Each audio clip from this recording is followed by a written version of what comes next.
বাম আমলে চাঞ্চল্যকর অতনুকর হত্যা মামলায় নতুন মোড়। গ্রেফতার হতে পারেন আগরতলার অবস্থানরত বাম আমলের একজন কুখ্যাত আইনজীবী। অতনুর মা বাবার জোরালো দাবি ছিল ইনি অর্থাৎ ওই আইনজীবী হচ্ছেন এই হত্যাকাণ্ডের মাস্টার মাইন্ড। ইতিমধ্যে ফের রিওপেন হয়েছে চাঞ্চল্যকর এই হত্যা মামলাটি। বহুল চর্চিত যোগেন্দ্রনগরের অতনুকর হত্যা মামলায় চাঞ্চল্যকর মোড় নিয়েছে। তদন্তের ভিত্তিতে উঠে এসেছে নতুন তথ্য, যেখানে রাজ্যের বাম আমলের এক আইনজীবীর বিরুদ্ধে গুরুত্বপূর্ণ প্রমাণ পাওয়া গেছে।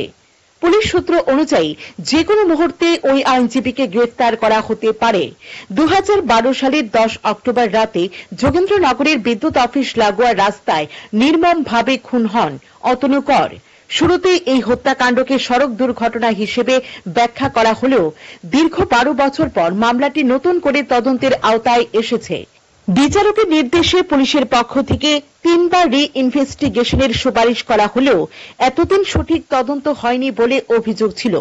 তবে সম্প্রতি আদালতের নির্দেশে আবারও তদন্ত শুরু হয় এবং এতে উঠে আসে গুরুত্বপূর্ণ তথ্য।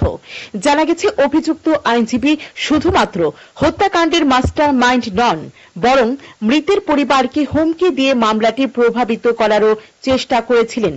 অতনুকরের বাবা অরবিন্দ কর ও মা সুপ্রিয়া কর ছেলের সুবিচার পাওয়ার জন্য 1 দশকেরও বেশি সময় ধরে লড়াই চালিয়ে গেছেন। অভিযোগ রয়েছে তাদের ভয় দেখিয়ে মামলা থেকে সরিয়ে দেওয়ারও চেষ্টা করা হয়েছিল। সূত্র বলছে অভিযুক্ত আইনজীবী একসময় বামপন্থী রাজনীতির সঙ্গে যুক্ত ছিলেন, কিন্তু পরবর্তী সময়ে নিজের স্বার্থ রক্ষার জন্য শাসক দলের ঘনিষ্ঠ হওয়ার চেষ্টা করেছিলেন। তবে শেষ পর্যন্ত তার সেই চেষ্টা সফল হয়নি।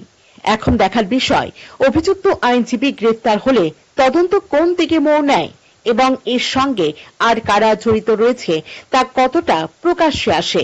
পুলিশের পরবর্তী পদক্ষেপের দিকে নজর রয়েছে রাজ্যের আইন শৃঙ্খলা রক্ষাকারী সংস্থা ও সাধারণ মানুষের। Bureau report, headlines Tripura national.